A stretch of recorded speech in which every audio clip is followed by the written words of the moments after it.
আজ আমি এমন 5টি খাবার নিয়ে বলবো যে খাবারগুলো নিয়মিত খেলে আপনার লিভার কোনো দিনও খারাপ হবে না।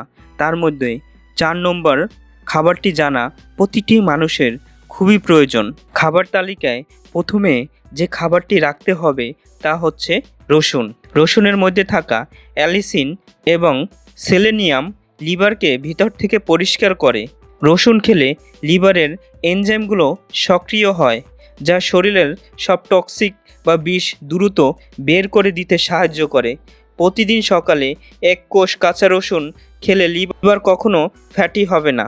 খাবার তালিকায় দ্বিতীয়তে যে খাবারটি রাখতে হবে তা হচ্ছে লেবু বা ভিটামিন সি যুক্ত ফল। লেবু, কমলা বা মাল্টার মতো টক জাতীয় ফলে প্রচুর পরিমাণ ভিটামিন সি থাকে।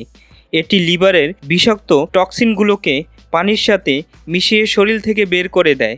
প্রতিদিন সকালে 1 গ্লাস লেবু পানি পান করা লিভার ডিটক্স করার সবচেয়ে সহজ উপায়। খাবার তালিকায় তৃতীয়তে যে খাবারটি রাখতে হবে তা হচ্ছে সবুজ শাকসবজি। পালং শাক, ব্রোকলি বা যে কোনো সবুজ শাকসবজিতে থাকা ক্লোরোফিল সরাসরি রক্ত থেকে ক্ষতিকর কেমিক্যাল শুষে নেয় এবং লিভারের উপর চাপ কমায়। যারা নিয়মিত সবুজ শাকসবজি খায় তাদের লিভার সিরোসিস হওয়ার ঝুঁকি প্রায় নাই বললেই চলে। খাবার তালিকায় চতুর্থতে যে খাবারটি রাখতে হবে তা হচ্ছে হলুদ। হলুদের প্রধান উপাদান কারকিউমিন, যা লিভার ড্যামেজ হওয়া কোষগুলোকে মেরামত করে এবং নতুন কোষ তৈরি করতে সাহায্য করে।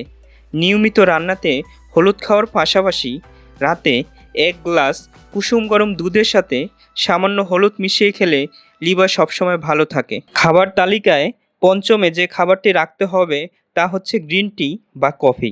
গবেষণায় দেখা গেছে যারা নিয়মিত চিনি ছাড়া গ্রিন টি বা কফি পান করে তাদের লিভার চর্বি জমার সম্ভাবনা খুব কম থাকে। বিশেষ করে কফি লিভার ক্যান্সার প্রতিরোধে অত্যন্ত কার্যকর। এই ধরনের ভিডিও দেখে যদি আপনার কোনো উপকার হয়ে থাকে তাহলে চ্যানেলটিকে সাবস্ক্রাইব করবেন। ভিডিওটি দেখে কোনো কিছু জানার প্রয়োজন হলে কমেন্ট করবেন। কমেন্টে আপনার প্রশ্নের উত্তর দেওয়া হবে। ধন্যবাদ। আল্লাহ হাফেজ।